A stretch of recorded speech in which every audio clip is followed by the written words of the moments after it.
North Pole Hotline. Help! My in-laws are hosting Thanksgiving, and we're bringing the dressing. You mean stuffing? No, dressing. I need cute outfits for everyone. Get to Old Navy. Old Navy? Yep, Old Navy's kicking off the holidays with stylish denim, velvet tops, the season's best dresses, and 40% off your entire purchase now through Tuesday. 40% off? We'll be stuffing our shopping bags full. And don't forget colorful sweaters and amazing outerwear, too. You can even buy online and pick up in store for free. Ooh, I love an all-you-can-wear buffet. Holiday your heart out at Old Navy and OldNavy.com. Valid 11/18 to 11/20. Exclusions apply. See stores for details. Banks have become an essential threat to our democracy. So consider this justice. Thank you for listening to Revolution Radio at freedomslips.com, the #1 listener-supported radio station on the internet. Please help support this station so this battle can continue forward. Revolution Radio!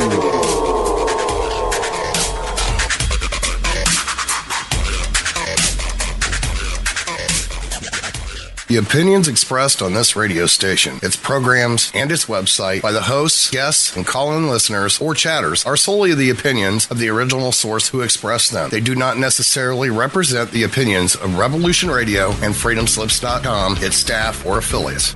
You're listening to Revolution Radio, freedomslips.com, 100% listener-supported radio, and now we return you to your host.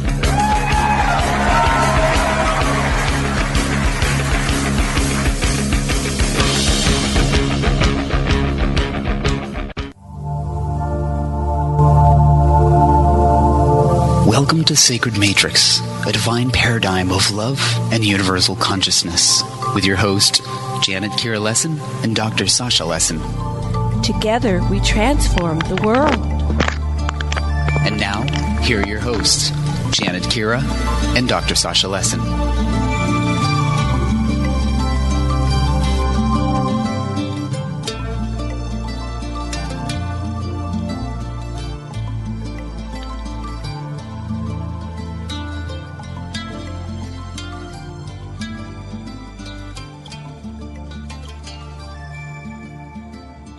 Aloha, everybody, and welcome.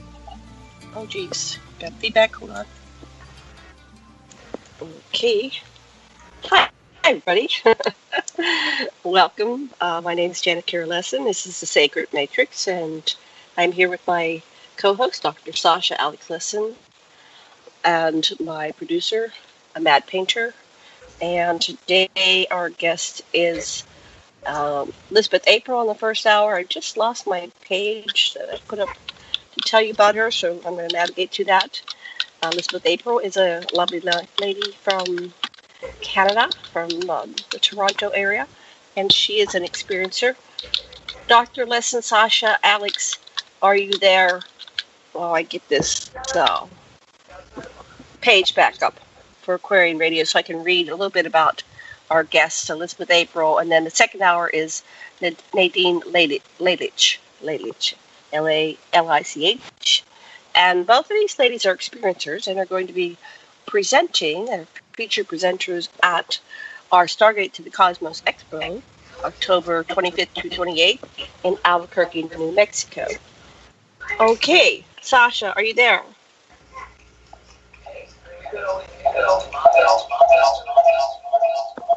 Uh-oh, we're having problems. Is anybody there? I'm here. A bad painter's there. Okay. It's showing Sasha and April here. Yep. Okay. I'm here too. Elizabeth. Hi, Elizabeth. I'm not sure what's going on with Sasha. I'm going to have to poke my head in there, but if I go near him with this phone, it goes doop, bloop, bloop, so I'll have to mute it, I guess, first. So how about you start and tell our listeners a little bit about your story, who you are and your journey. And I'm going to see if I can figure out, here it is. I'm going to mute this while I head in the back there and see if I can help him get on there. So go ahead, Elizabeth. Welcome to our show. It's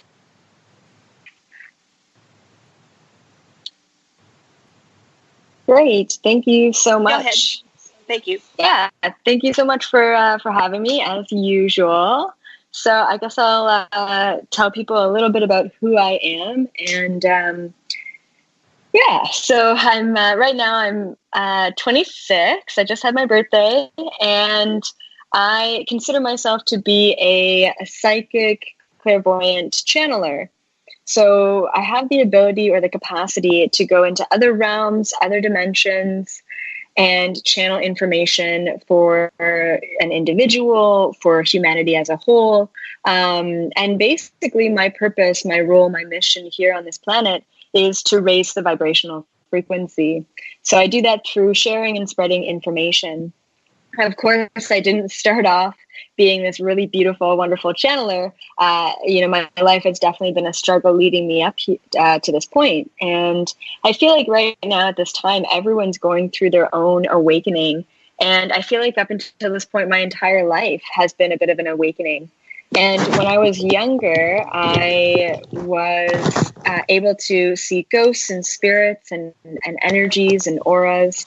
And so I was really tuned in, almost to an extent where I didn't have healthy boundaries on what I could do and where I could go. And so at a certain point in time, I decided to shut off and shut down those spiritual gifts and abilities just to ground myself, just for the sake of fitting in and being normal. And it wasn't until I was 16 where I started to really just question things in my reality. I mean, at that point in time, I was going through a lot of emotions. I didn't really know what my place was in the world.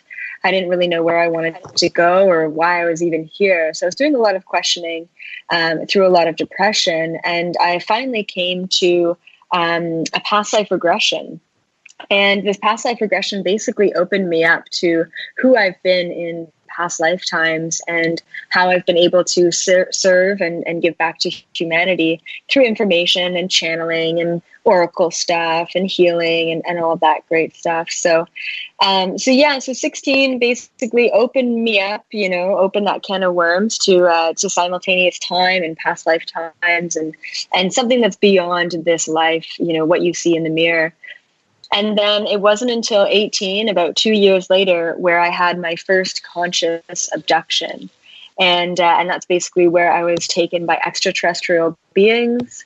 And I came back and obviously my reality was blown out of the water once again in understanding that, not only is time simultaneous and we've lived other lifetimes before, but then I opened my reality up to the fact that we've also lived other lifetimes off of this planet. And I started to really open my eyes and realize that I am actually part of one of these interdimensional races. And I believe that everyone in their own right is a hybrid themselves. And so that's kind of what I teach today, is that everyone is a hybrid, and we all have very special and divine gifts and abilities and connections to tap into. And that's basically, April, yeah. Can you tell us the content of the seminal past life that sort of changed everything for you? What was the story? Who were you in? Yeah, absolutely. So, okay, are you asking me about one past life in particular, or the past life regression that I had? Yeah, that one that really changed everything for you. Yeah, absolutely. So yes, there's definitely a past lifetime that really kind of opened me up and really kind of blew the lid off the water. So this is a past lifetime, and this was in I believe it was like ancient Aztec times, in some sort of jungle. I forget where it was. I think it was around Peru, and I was what do I want to call myself? Like some sort of shaman. I was a guru. I was a teacher. I was I just meditated for most of my time.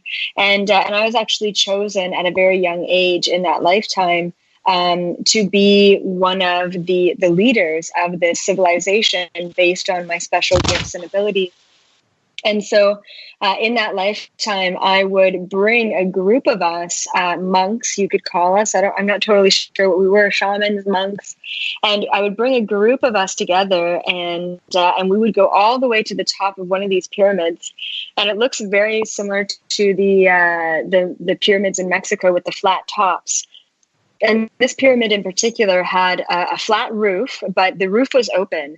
And there was this giant square that was carved out of the roof of this pyramid. And so when we went up into this pyramid and we had these ceremonies as these shaman monks, we would look up and the stars would be all above us. And there was this energy of summoning.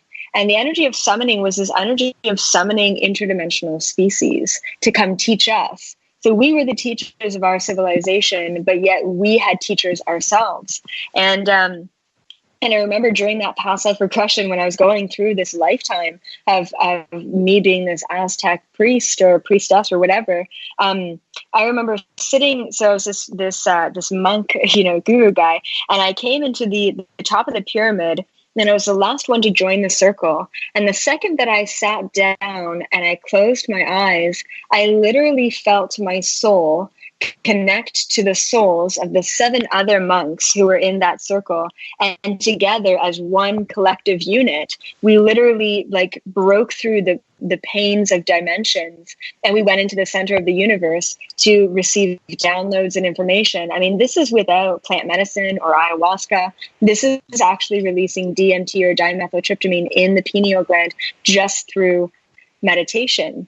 And so when I was having this past life regression and I saw myself as this monk, at the top of this pyramid, I would literally feel myself get out of my body, but I couldn't conceptualize what I saw when I was releasing the DMT. But I remember that when I came back into my body, I would teach the rest of the civilization what we had learned. And some of my teachings are actually still carved within the stone of some of those buildings in the ancient Mayan culture. So that was one lifetime that really just allowed me to understand my capacity for expansion, for astral travel, for receiving information, and for teaching humanity. And I remember during the past life regression, that was the last lifetime that I went into, and I cried. I was bawling my eyes out because finally it all made sense, that there was something so much more than just what we thought that there was. And it was so beautiful in taking the power back and understanding that I myself could access that information from going within, and I could teach everyone else how to access that information from going within themselves as well. So that was definitely one of the past lifetimes that really, opened me up to the possibilities and allowed me to understand myself at a much deeper level. Okay, so that sounds like, in a way, you said abduction, but it sounds like you were giving, in essence, consent in this past life to being a contact person, and that maybe you weren't abducted, but you were. Did you consent? I guess that's the real question to when you started having what you called an abduction. Oh, I mean, absolutely. I mean, I believe all abductions are consent, whether we consent for that in this lifetime or in other lifetimes. But I mean, almost all of my past lives have to do with alien contact, and it doesn't necessarily have to be in person, although usually it is. And the reason being is because I was an interdimensional being far, far before I was ever a human here on this planet. And I remember, channeling and having downloads, and because I'm in a realm and a space where time just doesn't exist for me, I'm able to travel back in time. I'm able to travel, forward into the future just because I hop myself into a dimension that doesn't exist within time at all, which is the 5th dimension, when the 4th dimension itself is time. So basically, when I started having these abductions and started, getting contacted by what I would call my soul family, I started having these very vivid recall and very vivid flashbacks of myself as an interdimensional being. And my species that I come from are called the tall grays, or the Zetas.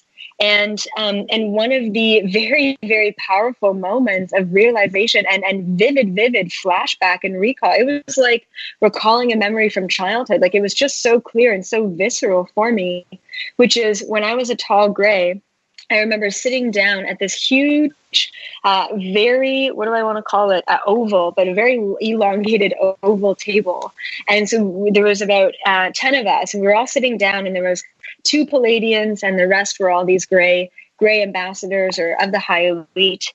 And we were talking about my human existence here on this planet. And, of course, I was a part of the experiment of the humans or the humanity before humans were ever human. So I was a part of like the genetic makeup and helping, plant all of the right seeds for our fifth dimensional evolution.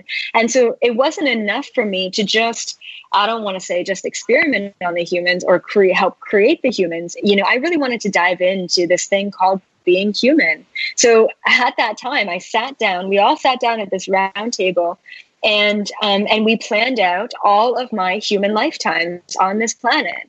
And I decided what I wanted to learn, and I decided how I wanted to learn those things, and I decided how I wanted to help awaken humanity and what positions I wanted to put myself in and what risks I was willing to take in order to complete my mission here on this planet. And I remember very specifically, very, very specifically planning out this lifetime right here, right now, that I'm living in, because not only is this my very last lifetime here on this planet, thank goodness, but this is also one of the most important lifetimes here on this planet, because I'm taking all of the human lessons, all of the, lifetimes, all of the experiences, all of the knowledge and wisdom from traveling the universe, and I'm compiling it into this one lifetime to give humanity the biggest blast that I've ever given them in any lifetime. And so it was quite shocking for me. Yeah. Mm-hmm. What made you choose Canada? I want to test my mic here. Hi, can you guys hear me? Can everybody hear me? Yeah, I was just asking, Elizabeth, why she chose Canada for her last lifetime. Yes. So this lifetime for me is all about travel. So I am a bit of a nomad, and I will be traveling quite a bit in this lifetime, especially with speaking tours and whatnot. But I chose Canada as my home base because Canada is very safe. And I started to learn that a lot later on. And when I was younger, I was like, well, I want to make a name for myself. I need to let people know this information. I've always had this, push, this need, this want to spread this information and yell it from the rooftops to as many people as possible. And I was angry that I'd placed myself in Canada because Canada doesn't have a very far network. It doesn't have a very far reach. And so I was angry about that. And then eventually I ended up getting a very strong message through meditation that I needed to be in Canada as my home base for the safety and the protection, not only environmentally, but also energetically and vibrationally. So that's what Canada provides me.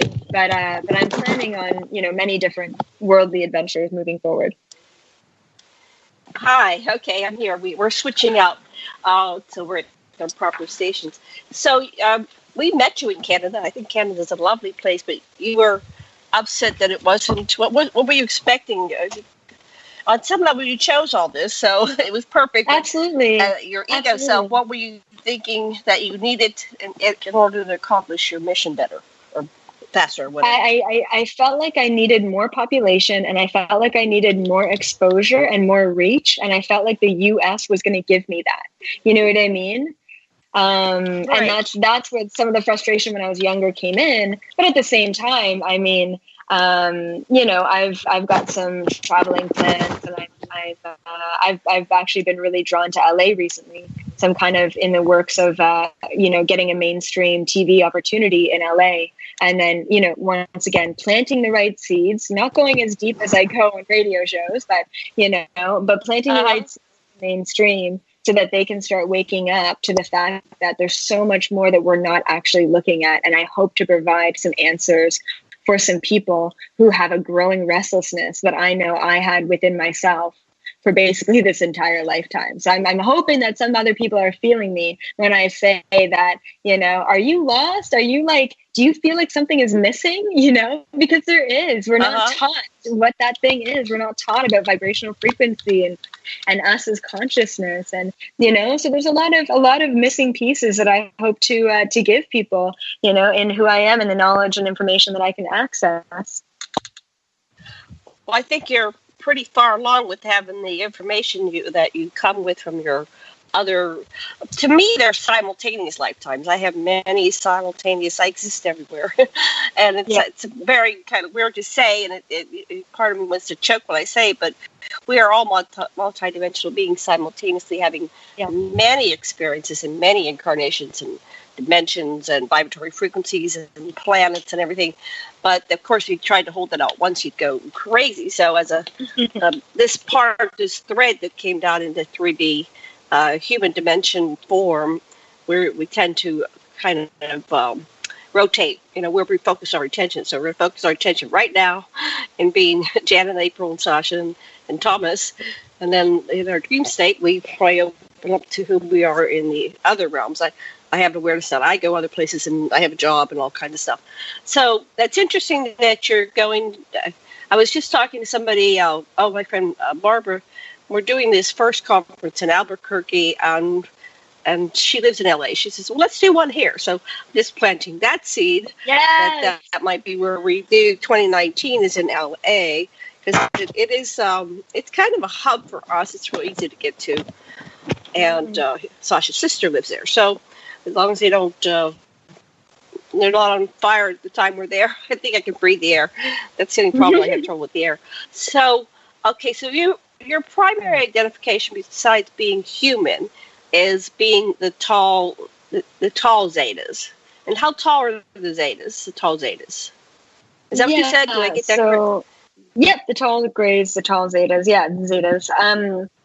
So I'm like basically 7.5, 8 feet tall, which I always say is a cruel joke from the universe, because I'm in like a 5 foot, I've met both of you in person. I'm in this little tiny, like 12-year-old body, and so I always like kind of laugh and say like, it's that I'm so used to being like 8 foot tall. And when I was younger, I would stand on anything like a cat. Like I would stand on anything that I could to get taller. And now I realize why that felt like more of my natural state of being.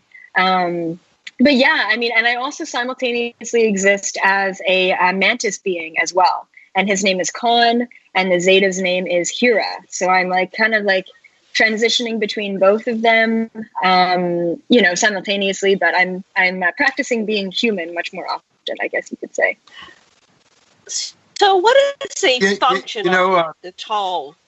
Oh, go ahead. You ask a question, then come back to that one, because I'm looking at the function of the tall. I've hardly ever met anyone that has energy of the mantis, and they're so mysterious. Our secret space program people say there's mantids on Mars, and they're important actors. And can you tell me what that's all about? What is this mantis being? What is the essence of manticism? Mm-hmm. Yeah. Okay, great. So what I've channeled, right? And I just have to let everyone know that, I mean, the research that you've done or what you feel yourself might not resonate with the information that I have, which is totally okay, because I don't do any external research. So what I know is just what I've channeled.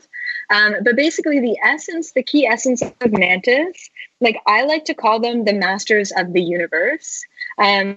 As in any higher dimensional being, they can either take a physical form in a third dimensional realm, or they can take a non-physical form. So basically, when I say like higher dimensional, like anything from the 8th dimension and above, I can either see and perceive physically, or they can switch to a non-physical body. So they've got both. I am dealing with like my higher self. My mantis being is a non-physical mantis, which means that he's like 40 feet tall. Like he is huge. And he sits like in the center of the universe. Like I don't really know how else to describe that, but every time I astral travel to him, and it's usually a far distance away, he just has galaxies and stars and just beautiful, space around him. Now there's the physical mantis as well. And I think they're about 10 feet tall. They're pretty big, and kind of scary looking, because they're so like insectoid looking, but basically they're the masters of the universe. So they're kind of like the managers. Like if you see them on ships and stuff, they're usually overviewing, the functionality of the ship. my mantis in particular, I call him the master of the universe because he overviews the functionality of all of the civilizations and all of the species within the universe. Now, mantis are very usually non-intervention. And just like every species, there's positive and negative. I've only ever dealt with very positive and loving mantis beings. And so they're kind of like managers. They're just kind of overseeing everything. I mean, they don't consider themselves God. They don't really create a whole lot. They just kind of make sure everything's functioning as it needs to. Positive, negative, good, bad, the ugly. So that's kind of, so I get a lot of downloads and information from my mantis being just on where's the universe at, it's pretty cool. What does the mantis tell you about the suffering on this planet? Oh my goodness. I mean, it's really funny. Like, my mantis has a really great sense of humor, but sometimes he can be so coy in his answers that you just have to laugh. So basically, his response to the suffering on this planet is it's all happening for a reason. Like, it's all just, it is what it is. Like, there's no, I don't know, there's nothing else to say other than everything is in divine alignment. And I mean, there's all these negative forces that be, but they're all in divine alignment, and negative, positive, good, bad, ugly. The light and the dark are just illusions of this linear dimension. They don't actually exist, right? So, I mean, once again, with the energy of non-intervention, it's really important that these higher vibrational beings don't really intervene in the flow of humanity. Wow. That's exactly, I'm an existentialist, and that's exactly the conclusion that I've come to. Just exactly what you said. Beautiful. Janet's had some experience with mantis too. Okay. Yeah. I've had experience as well. The mantis I had was helping me heal from a molestation. And I was just devastated. I had never been, treated that way. And so I went to bed I just don't even want to live anymore. How can I be in this planet? Because I've always had the stranger and the strange world phenomenon, being extraterrestrial. Yeah. I just didn't fit here, right? And then to get molested, it was just very traumatizing. So I just wanted to go home when I went to bed that night. And the mantis responded and held me. It was a female mantis, or feminine energy, and she just held me in her arms and surrounded me with this incredible energy and sent it through me. And I was about the size of an infant in its arms, so I was about 10 years old. So look at the scale. I'm not sure how. I wasn't looking at it from the ground to see how tall it was, but it was very, very large. And it just held me lovingly and then returned me. Now, the very tall gray like you're describing, when I went to Johnson A Tunnel, was under the underground facility, underwater facility there. And that's when I saw the dragon, which I'll be talking about the dragon at the conference.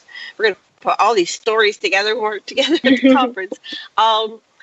That this was the leader. This guy was heading up. He had the very, I guess there were 3 to 4 feet grays running around, and there were five something, about 5 feet tall grays. And of course, like humans, they're not all exactly the same height. They vary. They have a tendency to be. Oops, something happened here. Anyway, I've had experience with many hundreds of thousands of types of beings. Can you still hear me? I'm starting to get feedback for some reason. Okay. And I was very blessed. Have you been to any of the council meetings? And if so, could you describe what you experienced when you were?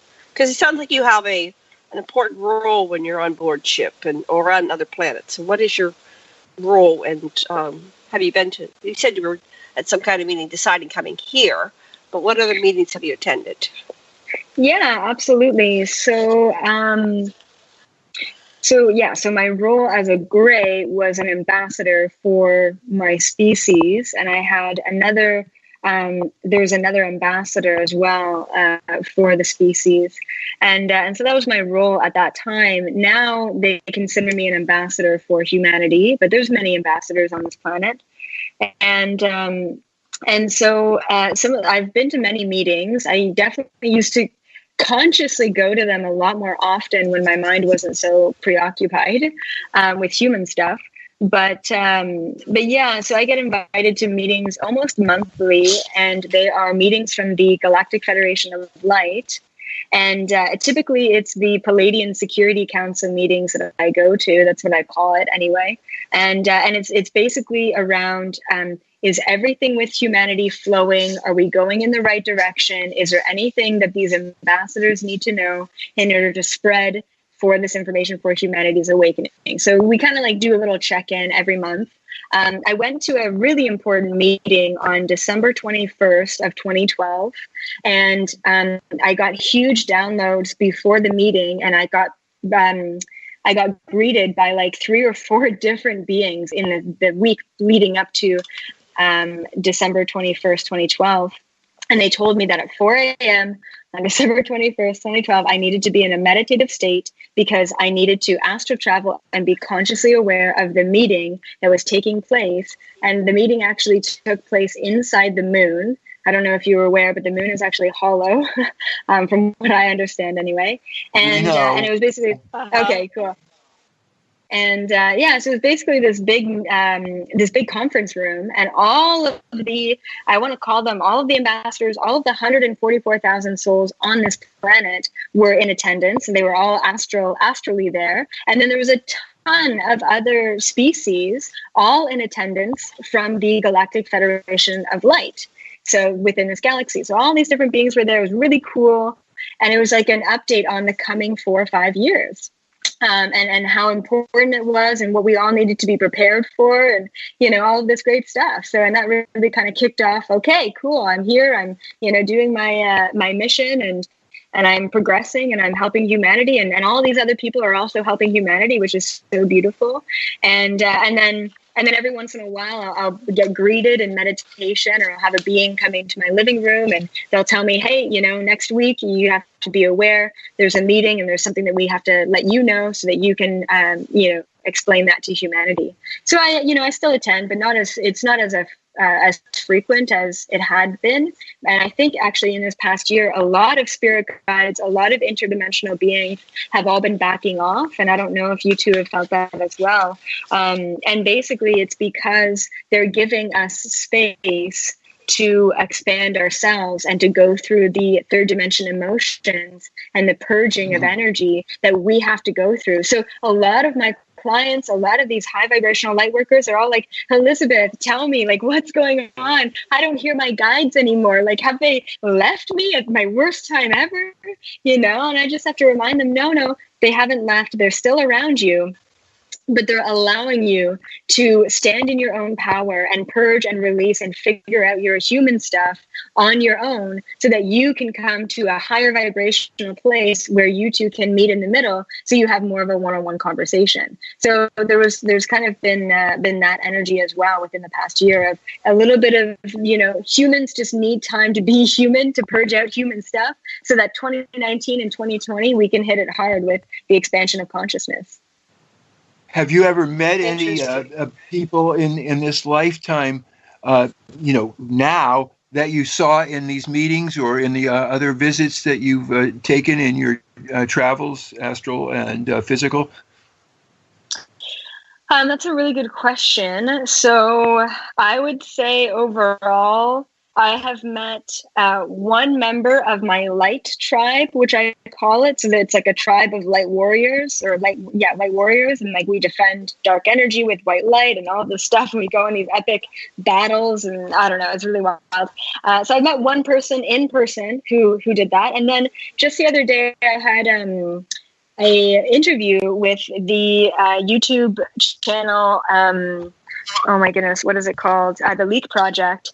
And, you know, I was talking about these abductions when I was a child by the Greys, and how they taught me in schools and on board the ship in this Earth school for Earth children, you know, where they taught us about energy and vibration and quantum physics and all this stuff, you know. I was talking about, what it all looked like and my experiences and what they were teaching and who was teaching us. And I got contacted by about 2 or 3 people after that interview. And they told me that they were on board that ship with me and that they recognized me from the ship from when we were younger. And they're all over the world. These people are all over the world. And I'm not surprised because, it's like this selection of little tiny light worker children who were taken and taught and trained so that we could all spread a message here on this planet. And everyone who contacted me was on their path, on their mission, either doing healing work or creating mandalas or whatever it was. They were definitely spreading a message. So that was pretty cool and pretty powerful. Thank you. Wow. Yeah. So, Elizabeth, what you said that you went to these meetings and they said they told you what's going to happen in the next 4 or 5 years. Yeah. What is going to happen? That's a really good question. I will just let everyone know before I kind of go into what I've channeled is that once again, anything and everything could change. I mean, every single entity, every being on this planet has free will to change the future, right? To make any choices they want to make. So anything could potentially happen. But that being said, I have been getting a very clear message since 2012 of basically what's happening on the planet at this time. I've channeled from the Palladian Council with the Galactic Federation of Light that there has been a collapse of our previous reality, which hopped us into another parallel reality, which is creating this effect called the Mandela effect. And with this hopping of parallel realities, we have a 3rd dimension reality on this planet, and we have a 5th dimension reality on this planet. What I have channeled is that by 2020, the 3rd dimension reality, the 3rd dimension parallel reality within this scope of simultaneous realities, it's going to collapse. And the way that I channeled that it's going to collapse is actually through nuclear war. Now, that's just what I've channeled. I've also been taught and told by these within these meetings that there's going to be a collapse of this planet and there's going to be a bit of a depopulation. Some of this depopulation is the fault of human, and some of the depopulation is the fault of the energetic and magnetic pole shift that's also happening on this planet at this time. So things like flooding, volcanoes, hurricanes, tsunamis, these are all very possible in our near future, and they're currently happening right now. And so basically they told me that there was going to be this destruction, there was going to be this collapse of humanity, but in the wake of the collapse, in the aftermath of the collapse, there's going to be an enlightenment. And that's for everyone who is here, who is at the right place at the right time, who is guided in all of these different directions. We are going to be the seed planters of the rest of humanity, and the rest of humanity are going to be the ones who are ready to heal and to evolve and to awaken. So that's basically what I've channeled. So 2020 is that date, like 2020 is that year where all of the collapse that has been happening for the past 10 years is going to essentially, everything's still going to collapse, but it's going to essentially ease off, and the awakening and the higher vibrational frequency is going to arrive. And that's also when I've channeled that finally the 144,000 high vibrational beings, ambassadors, ascended master, whatever you want to call them, the 144,000 are going to be here on this planet, which is going to allow the entire 7 billion population on this planet shift into a higher vibrational frequency. We are waiting for the rest of the 144,000 anchors on this planet in order to raise the rest of the people on this planet so that we can all start living a 5D life, full of abundance and opportunity and manifestation. So the 144,000 is kind of a biblical reference. So tell us again, who are these 144,000? Or is it kind of like, do they know who they are? Or are they waking up to who they are?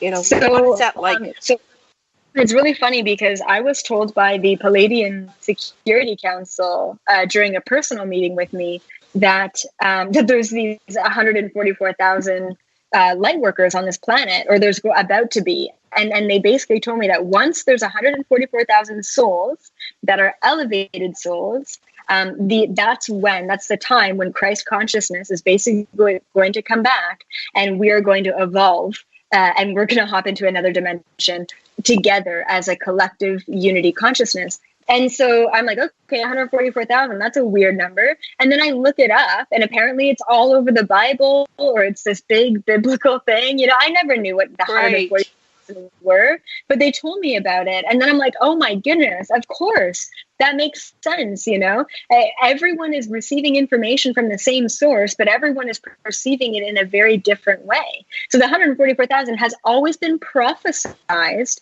as being, you know, that time when Earth is going to change. And that's basically what they told me, is that these 144,000, myself included, are ambassadors for this planet, which means that they're it means that they're interdimensional beings who have chosen to be here in this third dimensional existence to raise a vibration so that we can progress and move forward as a civilization, as a humanity.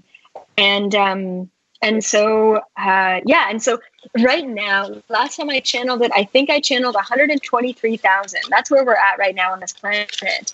It's so funny because there's so many high vibrational women who are all getting unexpectedly pregnant, and they're all coming to me and they're saying, Elizabeth, what's going on? Like, I didn't want to have a baby in this lifetime. I wanted to be free and roam around and whatever.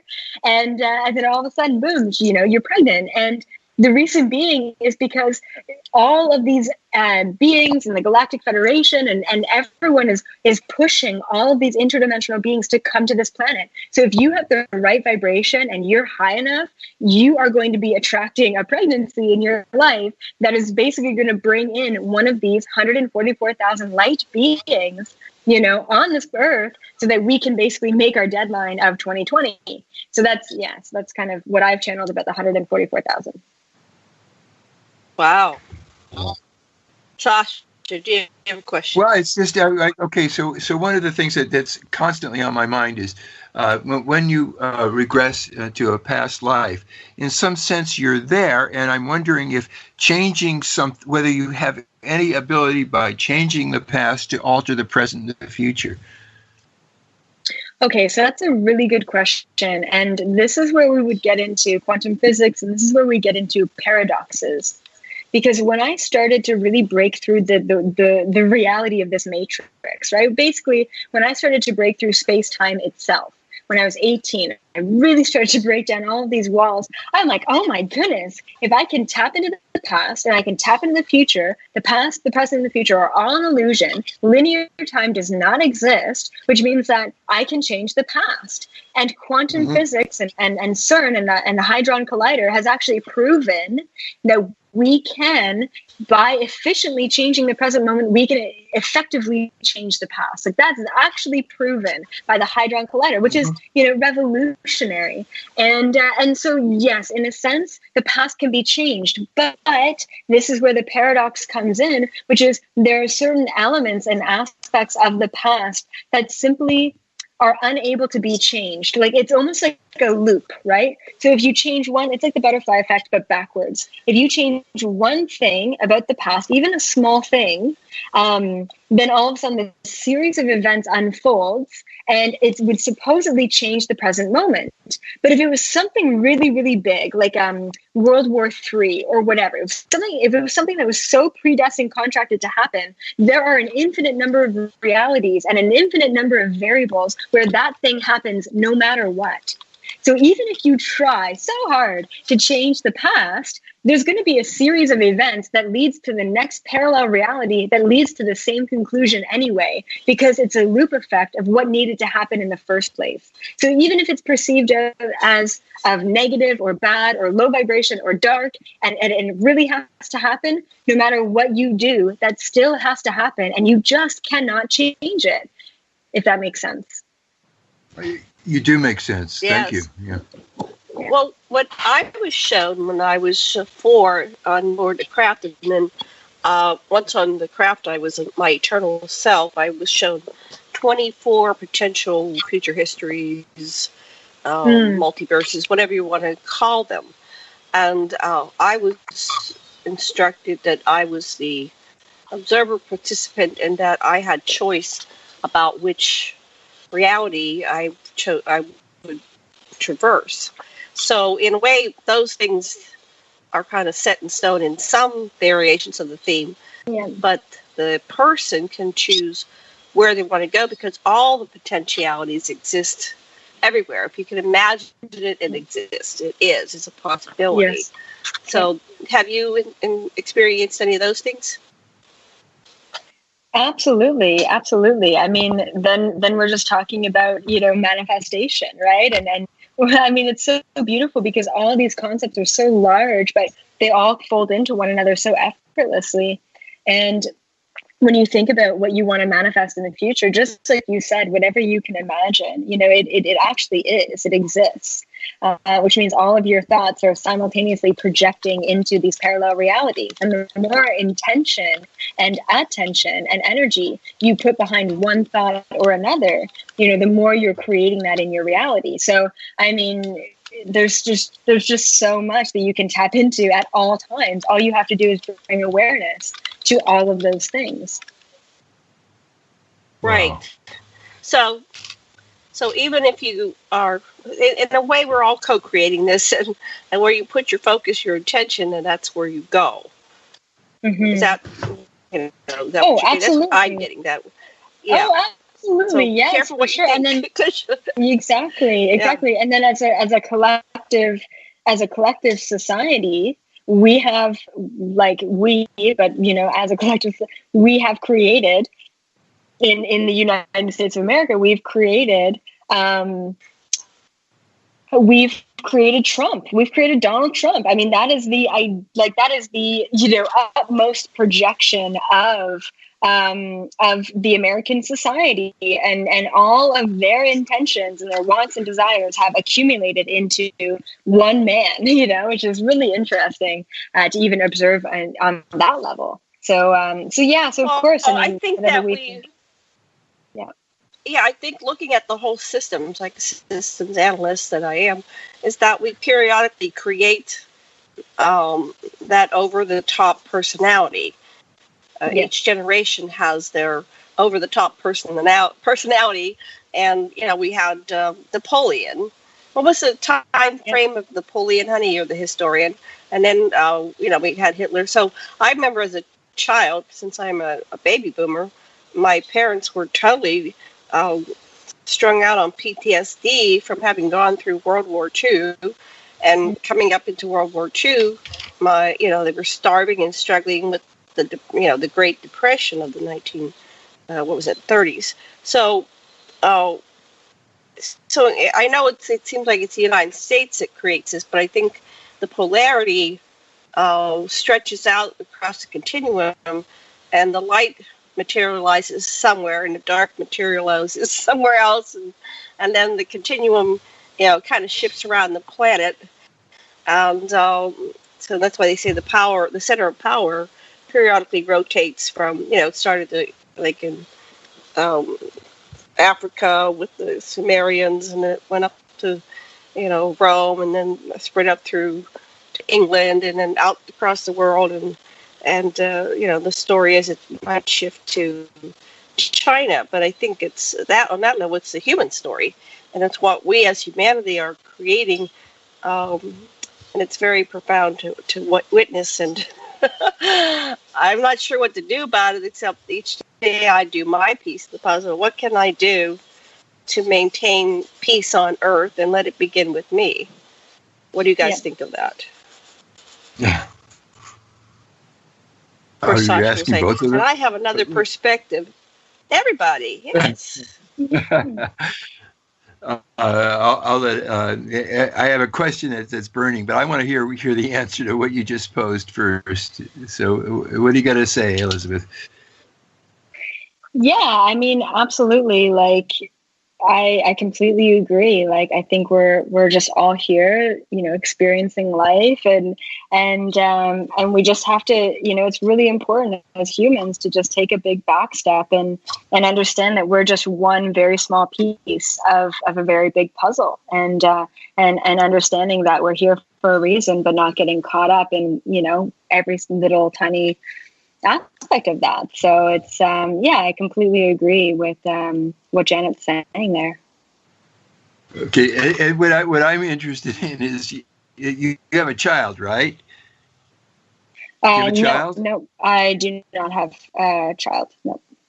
Okay, because what Susie Hansen and other people have been saying is the kids of people like you are the ones that are going to take us through. And I just and what you just said about all the pregnancies, I just wondered about that. Are these special people that are now coming through?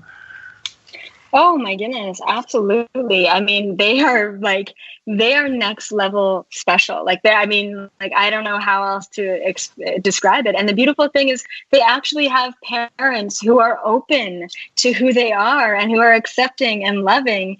And not that my parents weren't, but it was way more difficult even 10 years ago, 20 years ago.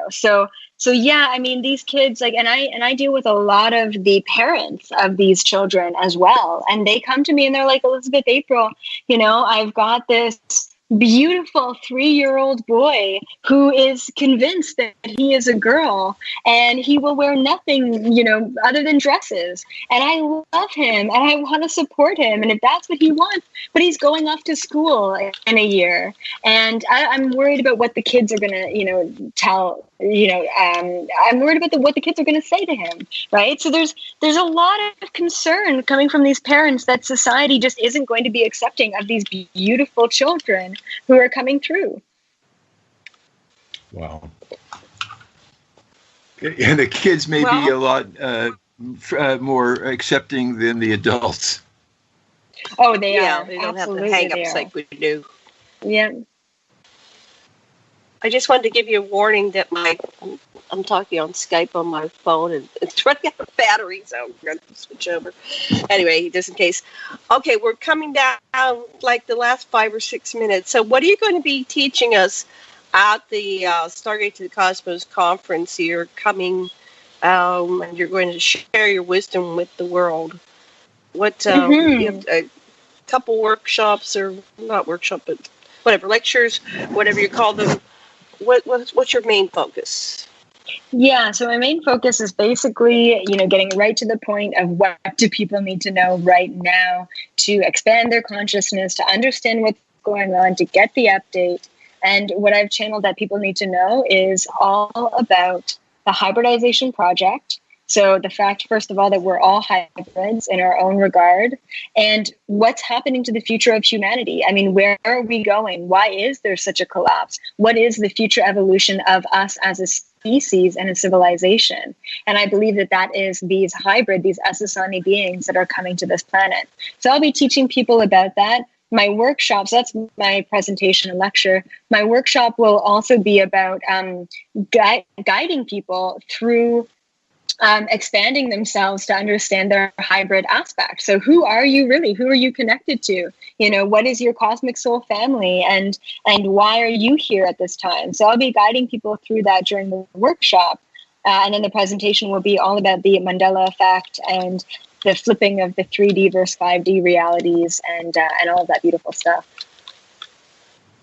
So some people think the hybrids are good or a good thing for humanity, and some think it's bad. How do you address that with the different people?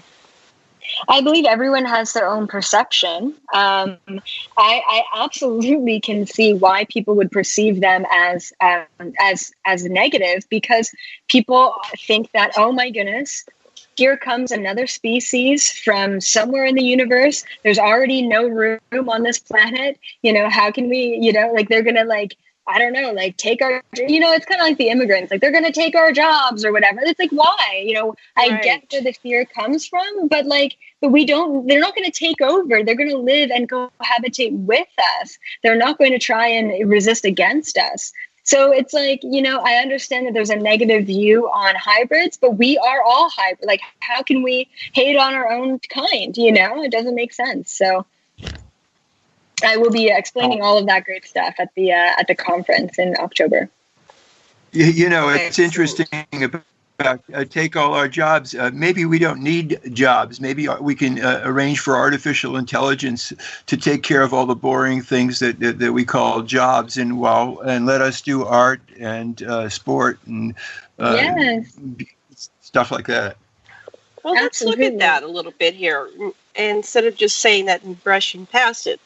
The higher level civilizations, they take care of the basic functions of humanity in other ways, rather than somebody dedicating their lives to being a garbage collector, right? I mean, to humanity, that's an honest living, but to a higher species, it's like, well, that can be automated. And in fact, they probably recycle 99% of it. Can you tell us a little bit about what you know about how higher civilizations, level 1 and above, organize their societies and do things? So it's not about grow up and get a job. It's about do what you can do to contribute to your society while you're incarnated in 3D form, or whatever form you're in. Go ahead. Yeah, absolutely. I mean, what I've channeled, so I haven't really channeled a whole lot about, other civilizations on planets, but I've been on the ships a lot. And it's really interesting. What surprised me right off the bat was how they have an organization system very similar to this government system. So I'm like, whoa. You would think that something along the line would change or be different, but it's basically like the government, but not corrupt. You know what I mean? So, but there has to be some sort of organization, and there has to be some sort of structure, and I guess that's just what it comes down to. But the interesting part about the government, you could call it, I don't know, the organization system, is that, especially with the Greys, what I know is that you are tested when you are younger. And based on the testing of when you were younger, you are put into the field that suits your energy and vibration the best.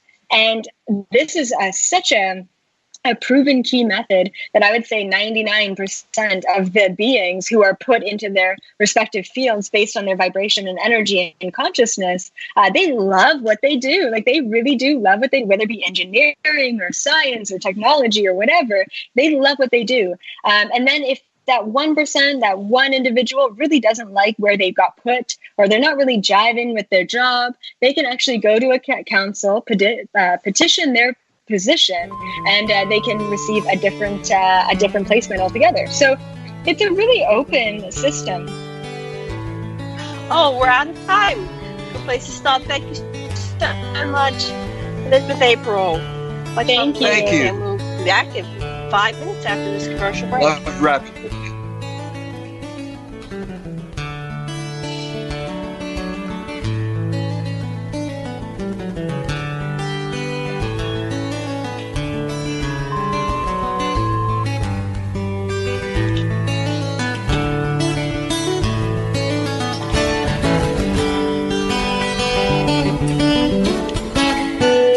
Listen to Revolution Radio at freedomslips.com, and we'll be right back after this message.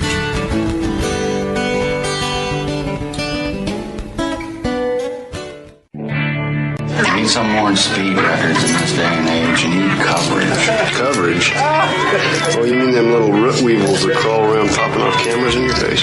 Those root weevils write history. Many of you know that quote by Jack Nicholson in A Few Good Men, "You can't handle the truth." Well, you can, and Event Horizons will give you those truths.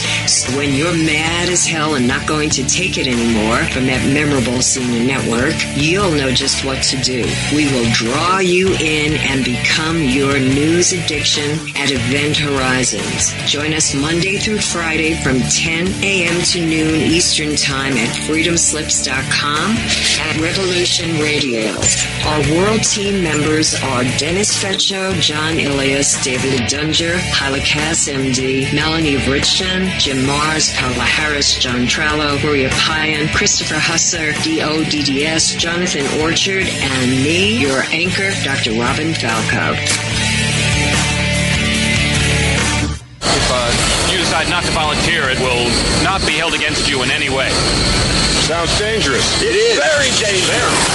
Count me in. And that's right here at Revolution Radio, freedomslips.com, where information never sleeps.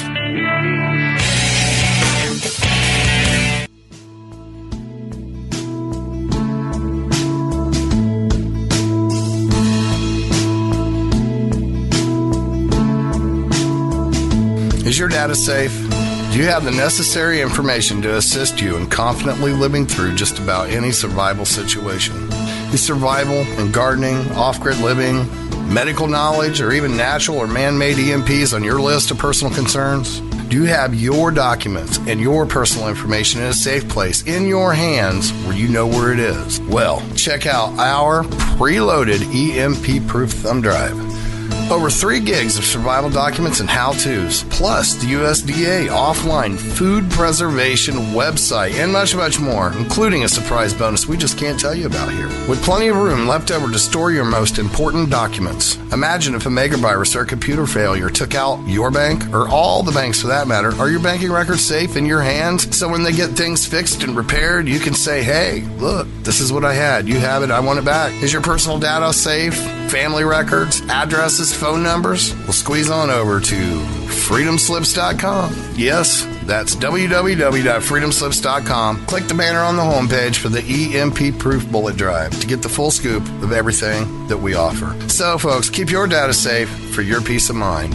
Revolution Radio, freedomslips.com. You don't need to expect us. We're already here.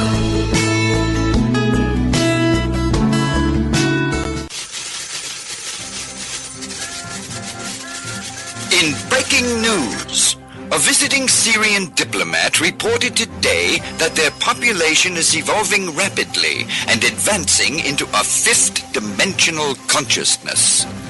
They are seeking peace with all cosmic cultures, which may mean that the Earth will be asked to join the prestigious Galactic Federation of Light Alliances.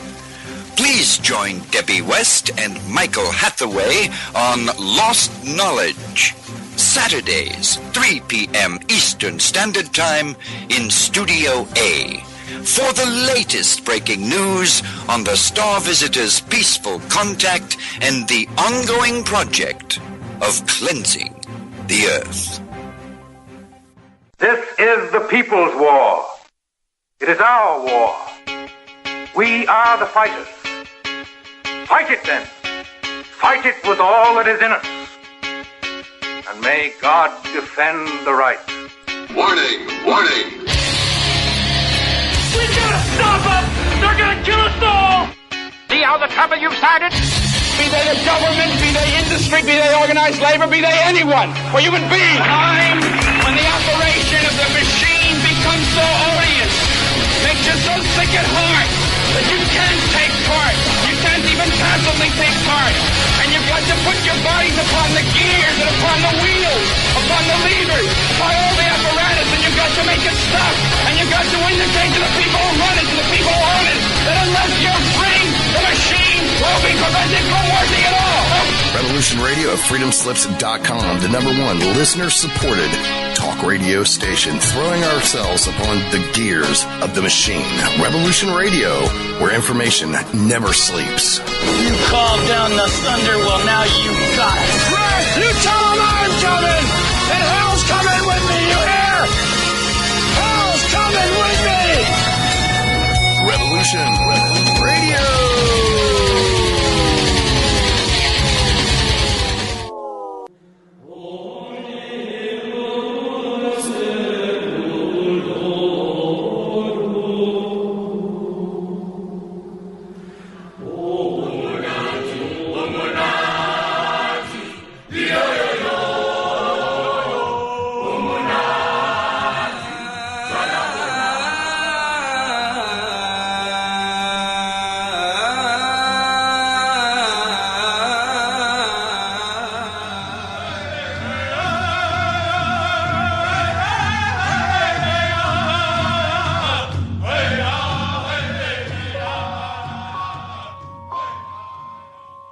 Join Revolution Radio every Wednesday, 8 p.m.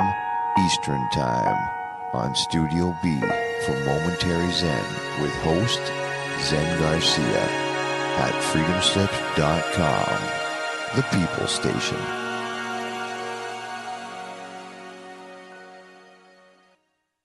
The opinions expressed on this radio station, its programs, and its website by the hosts, guests, and call-in listeners or chatters are solely the opinions of the original source who expressed them. They do not necessarily represent the opinions of Revolution Radio and freedomslips.com, its staff, or affiliates.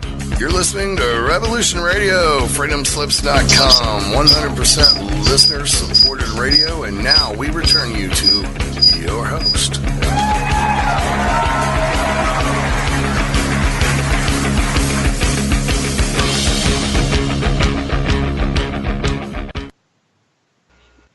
I haven't gotten Janet back on.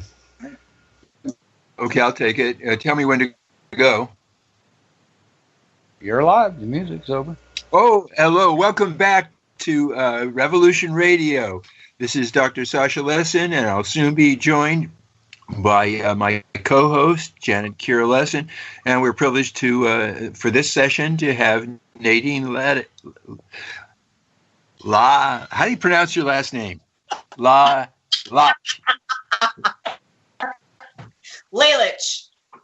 Lalich. Oh, that's easy. I just made it hard on myself.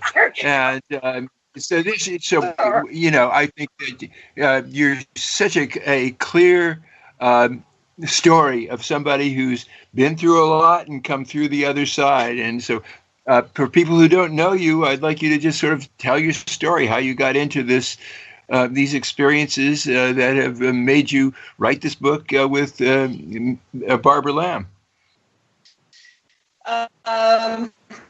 Well. Uh-oh. Can't hear you. June of 90 was an abductee and contactee. And went to and we were headed towards downtown Sedona. It was late. This is June of 1991. And my friend Pamela and I were driving. We were going to camp in the back of my van. Hello. We pulled over into a day parking, and I had an event that night. Well, I was fully awake. I had a strange feeling when we set up camp. It was about 11 o'clock at night, and we had decided to pull off into this camp area. It's a day camp, actually. And it's called Banjo Bill Picnic Site. And rather than go into town, we pulled over. And I felt like we were being watched. There was nobody there because, again, it was a day site and it was empty, very dark. You could hear the water of Oak Creek Canyon in the distance rippling. Went to bed, and we were sleeping in the back of the van in sleeping bags. And I heard sounds outside, and I sat up to try to listen more clearly. And suddenly the back of the van opened up. And that day, that moment changed my life forever. I was fully awake. Took a second or two for my eyes to clear so I could see what was going on. And then I adjusted to the light. I saw 3 fingers and a thumb and a long, thin gray arm reaching towards me. That was a staggering, shocking event for somebody who had never, ever pursued the subject or contemplated, the reality of the universe to that extent before. So it was a shattering event. They did remove me from the van. I lost a few seconds of consciousness. I regained consciousness while I was standing at the back of the van. The lights were on. My friend was out cold in her sleeping bag. I was rendered paralyzed but upright. I raised my head forward. I knew there was someone very tall, and I sensed a lot of power standing in front of me and left and right of me, because my eyes I could see down, and I could see because of the light of the vehicle was shining at the back. I could see what at the time, again, there's no reference. So what I saw in my mind's eye was 2 small bald children, one on each side of me. And that's really the only reference that I had. And I frantically grasping in my mind, trying to see what was happening to me. They were able to levitate me up off the ground without touching me. They had their hands on each side of me about 2 or 3 inches cupped below my hands, and I actually raised up off the ground. And we moved forward. I had a few instances where I went in and out, and then I would regain consciousness, and I just felt something hitting my face. The next memory that I had was of seeing a very brilliant, bright light that we were moving towards, but I couldn't get a clear view of it because, again, my chin was tucked down flat and we were moving forward. That's all that I had of that. I came back into the van with a whoosh and a boom. It was like I was dropped straight from the sky through the top of the van. It was very strange. And I had originally, when I had been taken out of the van, I had been sitting upright listening to these sounds, and my legs were cross-legged. And interestingly enough, when I ended up, I came back into the van. I hit and literally bounced up off of the sleeping bag on top of it. My legs were folded again, and I was hysterical, completely, totally hysterical. It was about, I'd been gone an hour and a half, 2 hours, because this happened after midnight. I could not wake my friend up at all until dawn came. When dawn came, I was filled with such terror. I knew that it wasn't a dream. I was a student of psychology for a long time, and I loved to study the human mind. I knew I didn't have a dream. I was very conscious during it, although I had moments that I blacked out. I was terrified they were coming back again, and absolutely certain they were. The dawn arrived, and I was able to, I hopped out of the van. My friend awoke. I gave her some background because we're very close friends, and I gave her a little bit of background that something had happened to me. And curiously enough, when we got outside, we had emptied the van of all our camping equipment, which meant cooler, food, Coleman lantern. All of our belongings had gone onto this picnic table. When we went out in the morning, everything was there except whatever belonged to me. All of my personal clothes, my backpack, my shoes, my towel, my bathing suit, anything like that was all, and only my stuff. And we searched high and low all around the area, and we're not able to find anything. So we cut our vacation short and headed back because I was quite distressed. And what do you think happened there? Did they take what are Grays going to do with your clothes? Do you have any idea? What comes to mind? I have no I don't know all of what was in that backpack. My purse was not in the backpack, but my clothing was in the backpack, shoes. There might have been books, those kinds of things, personal things, toothbrush, toothpaste, toiletries, those kinds of things were in there. But we never did find any of it. Mm-hmm. We found none of it. I have no idea what that was about. But ultimately, I wasn't ready to deal with that. It was a kind of a thing. And again, my whole history is working, my whole career I worked in the legal field, various positions, and, eventually as a coordinator and a paralegal. And I come from a very conservative kind of environment. I've got that kind of conditioning.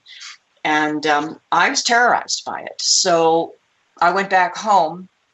And what did happen to me is a very overwhelming desire to pack up and move came over me. And we had gone back, that was June of 91. Well, I went back, and within a few months, I was on a plane flying to Santa Fe, New Mexico. And I didn't know anybody there. But I was just, I don't know, I was obsessed to move into the boonies somewhere. And that's what I did. I packed up. I didn't own real estate at the time, so I was able to pack my home, put the period on the sentence, and I moved out and headed to the mountains up in Santa Fe. And no sooner did I get there than I began to have an intense, dramatic, ongoing contact of a wide variety. And it was shattering to me. It literally took another 13 years of that before I finally had enough, and I stopped running. During that time, my peace of mind came from, because I was secret. The only person that knew what was happening was Pamela. And I kept it secret. I didn't want to be viewed in any negative light. I didn't have it answered. My ego didn't like it. So the only outlet was talking to Pamela and journaling. So I have many, many books filled with journals, entries of these experiences. And that gave me some opportunity over the years to try to analyze. What's that? Was the ongoing? What happened? What was ongoing? What happened? What else happened? Well, all right. I went back. What I noticed right away after this experience is that, all of a sudden I couldn't sleep anymore. They were coming. I started developing all these fears that had never existed before. And I think what happens, I think that the human mind is an amazing thing. And I think we can handle things that our mind releases when we're ready, allows us to face these issues and things.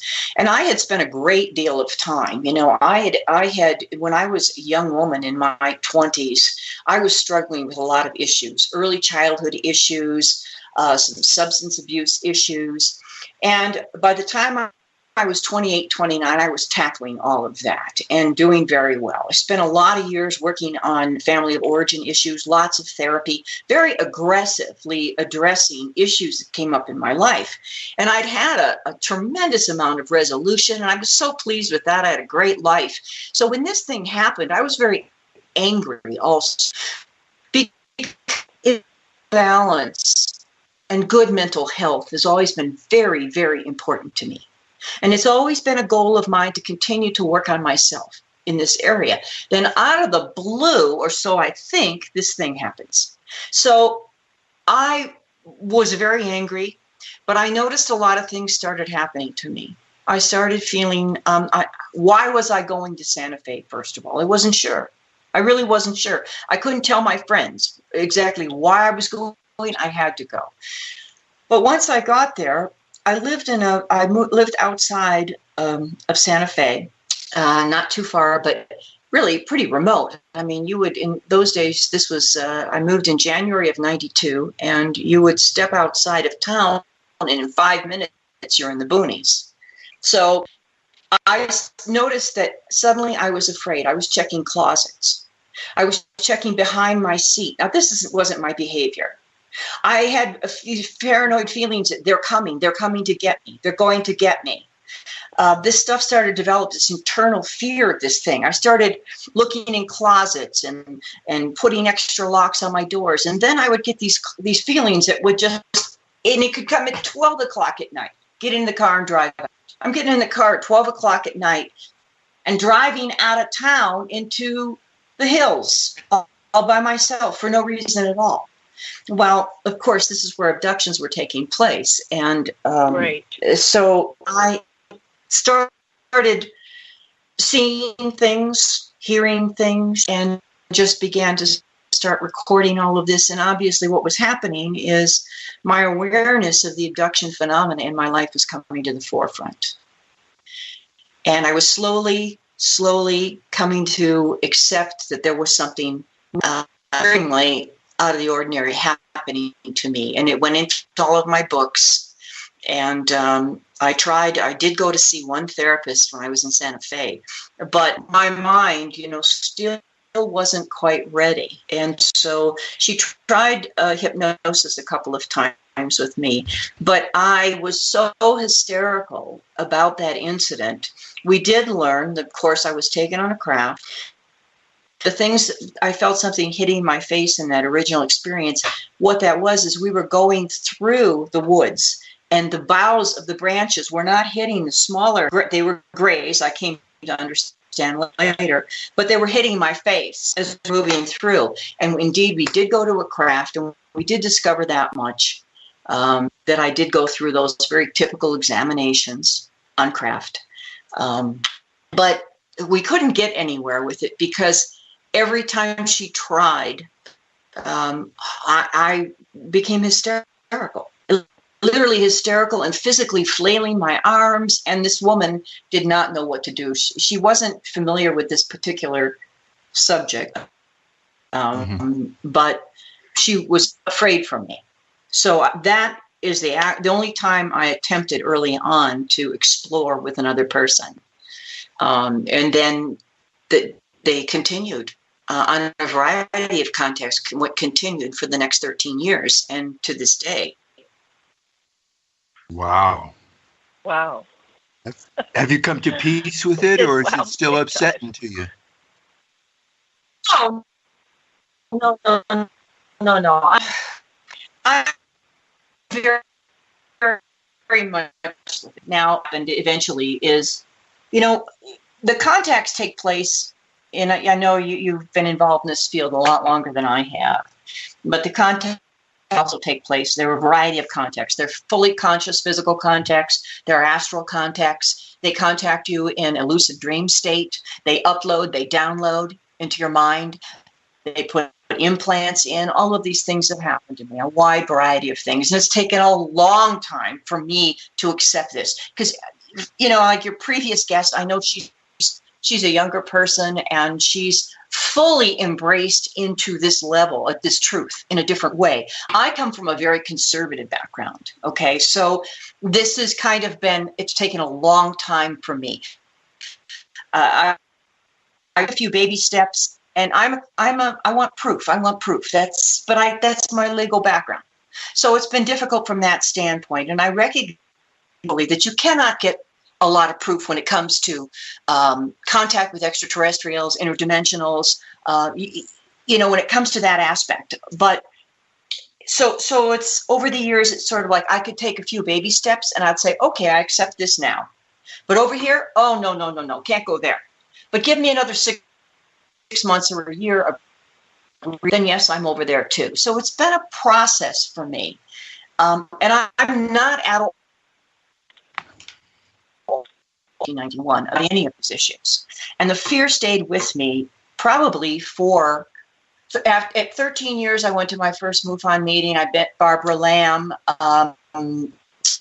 She was fabulous. Within a couple of years, she and I got together and we wrote the book, Alien Experiences, 25 Cases of Close Encounter, Never Before Revealed. I ended up getting 100 of her cases, going back home with them. And that was the first exposure I had ever had to other contactees. And I'd work at the law firm during the day. I'd come home and I'd go through these files. It took 3 years to finish this book. And so this is back in like 2006, 2007. And I'd come late hours of the morning and I'd be going through these files and I'd be going, oh my God, he's describing exactly the same thing that happened to me. But this guy was 20 years earlier down in Florida, and I've never been exposed to this information. And that was the thing I also wanted to do, is that for years I did not expose myself to anything until I had my own recollections fully recorded on paper for myself before I even went to a MUFON meeting, before I even stepped out and talked to even Barbara.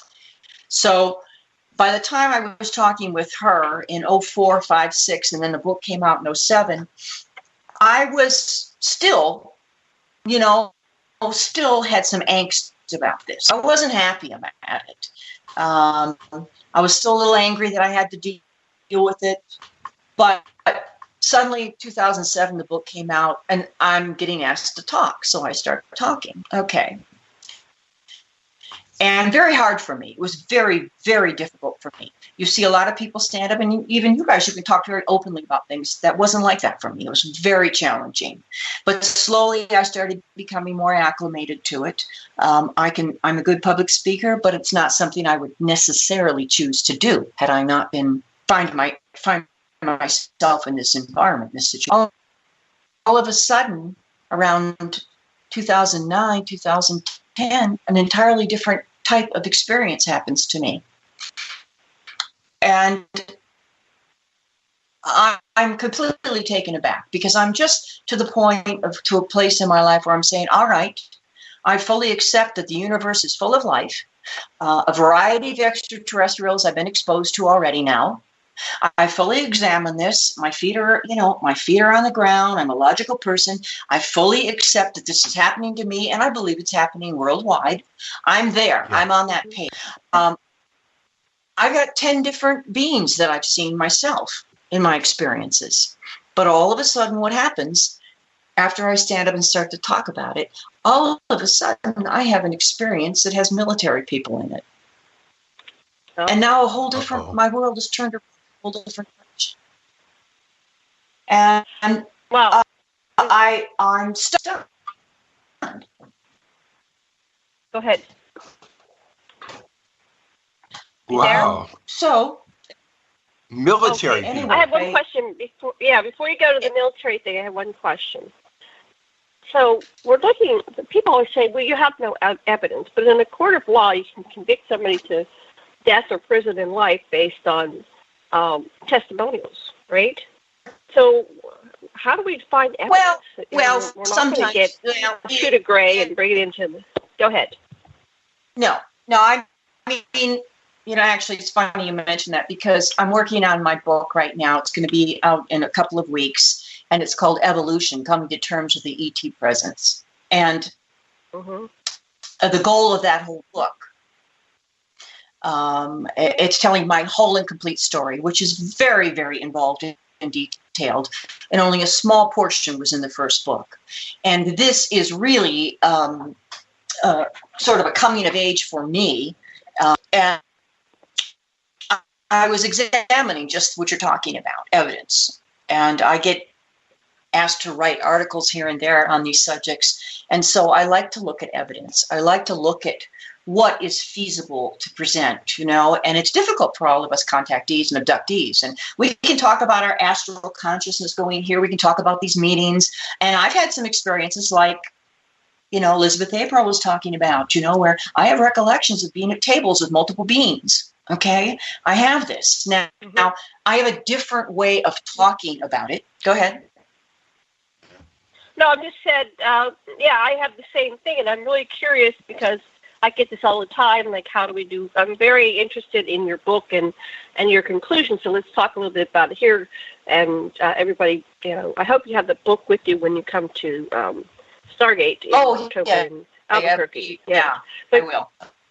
So you're looking at evidence, and you have a different way to symbol it than Elizabeth does. Okay, so go ahead. Well,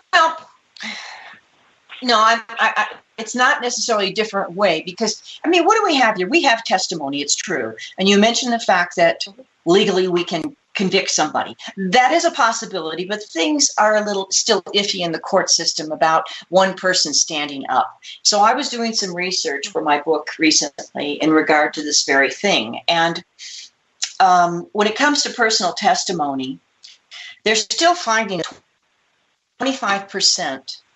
They're bringing a lot of cases where people have gone to prison, they've been convicted, and later on they've done DNA testing only to find out that they had not committed that crime. And so what they're finding is that one of the things they're looking at when it comes to witness testimony is the confidence level of the person. So we're talking about, if we're giving testimony, number one, about 25% of that's going to be incorrect just by memory, the way our consciousness is, the way the human mind stores memory.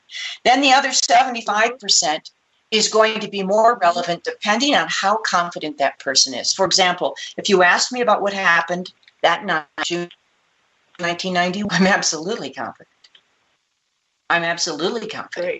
That I was taken. I don't have any doubt about it. Okay? Now, there's other circumstances that have happened to me that, and I use percentages to myself. And I talk about that in this next book. You have to leave room for interpretation. You have to leave room for the fact that, like a lot of people, when they're contacted, and especially early on, they're terrified. When we have these tremendous emotional turmoils going on inside of us, it affects how we see and record things. It affects it. It affects our perspective. So testimony is very vital. But the next level I was looking at for my book is how do we validate these things, right? Well, a lot of things they were talking about, how they're talking about, is it Nibiru, the planet traveling? And they can't see the planet, but they consider Nibiru, right? And they say, well, we can't see it with the human eye, but we see the effect of its movement. And that's true. Like if you look at quantum physics and you see the movement of quarks, they cannot see quarks. But a quark, as it moves, it leaves a trail. And that trail is a little electrical trail that they can actually photograph. So it's the same kind of thing. When we're looking at trying to tell the world, which we need to tell the world, we're in contact. We're being abducted. We're being contacted. Some of it appears from some beings that maybe not have our best interest, and some of them have our highest interest. They want to save the planet, right? They want to see our species evolve. But we can't prove a lot of this. We come back, some of us, so some of the evidence would be marks on our body. Now, about 4 or 5 weeks ago, I woke up in the morning, and it seems like active because I backed off for a while. I'm also a cartoonist doing children's books. I backed off for about a year, and I was really involved in that. Now I step back in this field again really actively, and I start having more experiences. So it's as though we draw their attention to us, sort of. I woke up about 4 or 5 weeks ago, and on my right shoulder, I had a very distinct, and I have a photograph of it in my book, a very distinct triangle on my shoulder, and it was 3 puncture marks. And then when you would touch my skin underneath, there was a big hollowed out area where it was almost as though something had been scooped out underneath the skin. Well, that's never happened to me before. Okay, and I took a few photographs of it. So here's evidence. So what is this, right? And so, because I want to see as much physical evidence as I can. I want to see if you've got 500,000 people that are having an effect, it's sort of like the tail of the quark. You see an effect from something. There is an effect here. And so that is sort of an evidence. We got an evidence. Something's going on, right? But this physical thing happened, and I didn't know anything about it. So I went online. It come to find out I had no idea. Even to this point of where I'm at now in my awareness, I had no idea about this triangle. And I went on, and I've already collected like 4 or 5 other photographs of people that had the exact same thing in their skin. They woke up with the same thing. Right. Different people, I've had different times. So scoop marks aren't common, and I've had it. I have scoop marks, yes. So. Well, this is the other thing. This triangle thing. Mm-hmm. Yes. Go ahead. What were you going to say, Sasha? Well, you go ahead, Sasha. You were going to say something, Sasha. Yeah, oh, yeah. Well, the one evidence that's really interesting that is physical is both the military and the ETs put some kind of devices, very small devices sometimes, in people. And Dr. Lear and others have examined them. And you alluded to having implants. I just wondered, yes. Tell me about that. Well, now, I classify my experiences sort of like in 4 different ways for me. Everybody has their own way. I mean, I like Bud Hopkins and David Jacobs. They have their own, they had their own criteria. For me, my criteria, I can only judge my own, right? So I have, like I told you, fully conscious, fully aware. I have the where I actually feel as though my body's been removed. And there's times I've actually floated above my body and seen it laying on the bed. So I have these different levels. One of these experiences was really intense. And it began as me fully awake. And a lot of times I would wake up and I would know there was someone in my room. And I would sit up in bed and swear that I saw a gray at the bottom of my bed.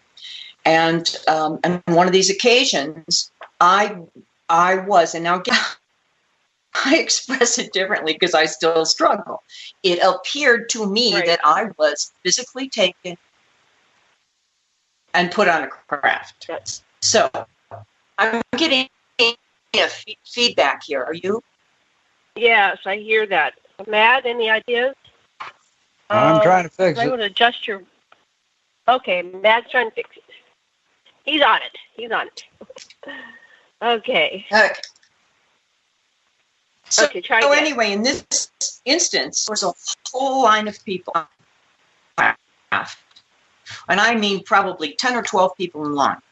And in front of me, At the end of that line, there were maybe C's, not the and chair. And I have this in my book also. It almost looked like a dental chair, except that it's straight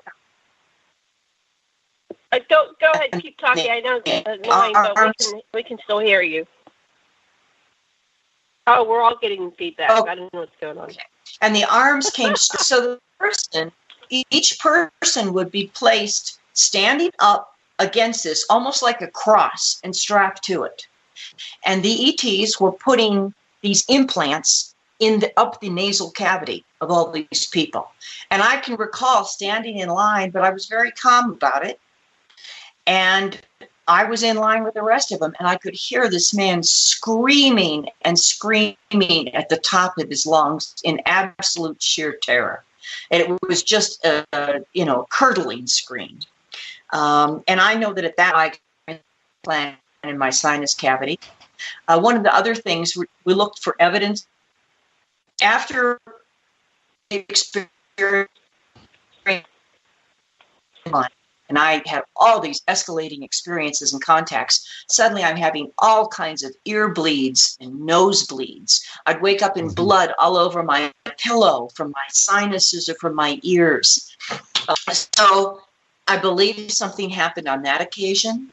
I had already talked to Dr. Lear. I was going to have an implant taken out of my hand, and I was making an appointment to have that done.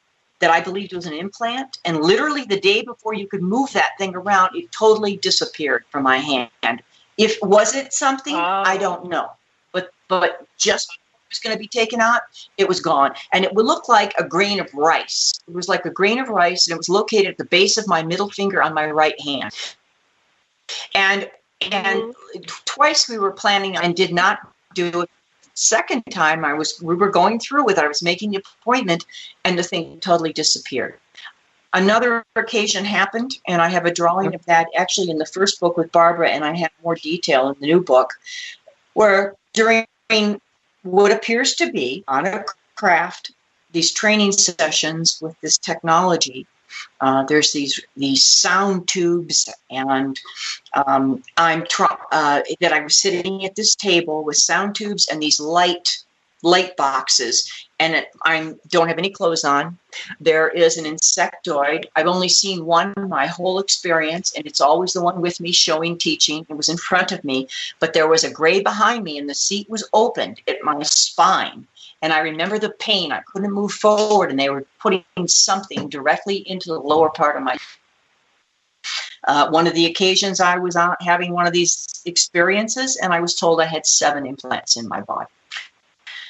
Okay, let me talk about that for a moment, because this is very powerful. I have the experience of the nasal implant, and I've had sinusitis and dripping into my lungs, polyps my entire life. It has been a torturous life, and I'm always on the edge because the damn things, polyps grow back, and I have to go get surgery again. And I remember getting it. I got one behind my right ear. I'll remember getting it. So, and then I went one time.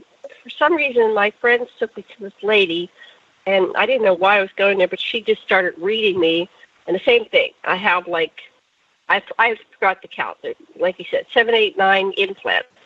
She told me that they were for various reasons. Like one would prevent me from getting AIDS or whatever. And one was, they were there to protect me. And definitely there was a tracking device and the communications. So I'll put it back. I just want to comment on that I too have these. Oh, when I got the one behind my ear, I was about 4 years old, and my mother took me to the doctor because it swelled up. And the doctor didn't have any idea what it was. This is back, I was born in 54, so it was probably 58, 59. I mean, what did they know about that back then? So they didn't know what to do about it. Okay, back to you. Yeah.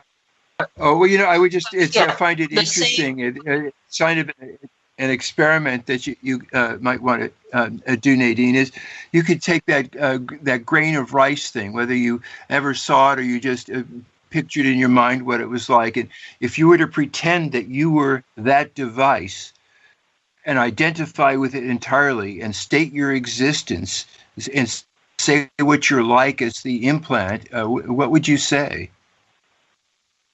Oh, I think it was a tracker. Ah.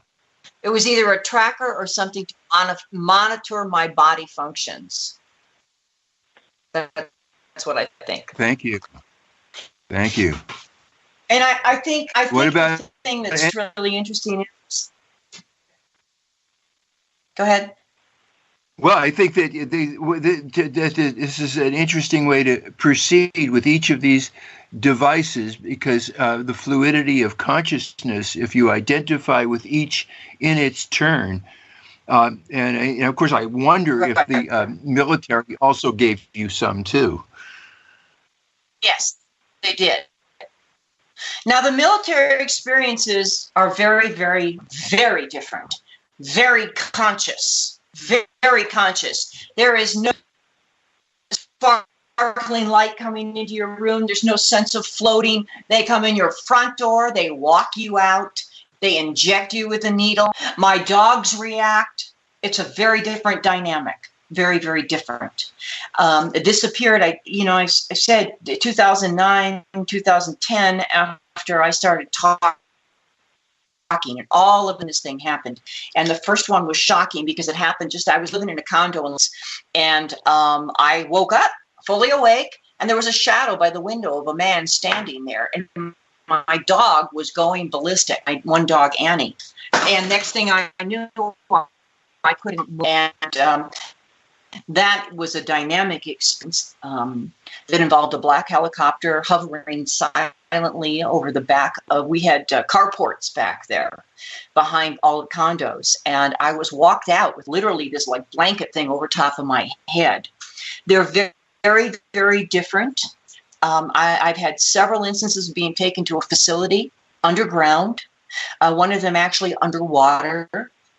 And all of these, thank God, I'm so I'm so meticulous about detail that all of these things got recorded in my books, thank God, in my journals, everything. And I had all my writing material right there. I drew my pictures, everything. And, being able to remember and writing it down is so vitally important if we're going to get a greater and greater picture of what's really going on here and in the cosmos.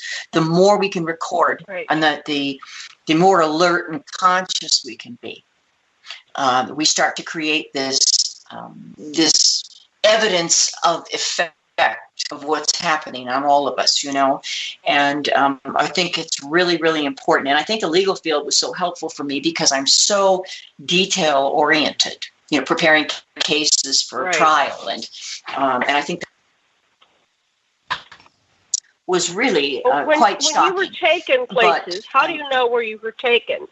Oh, I'm sorry, I didn't know you were. So you're very detail oriented. Where were you? How do you know where you were taken? Yeah.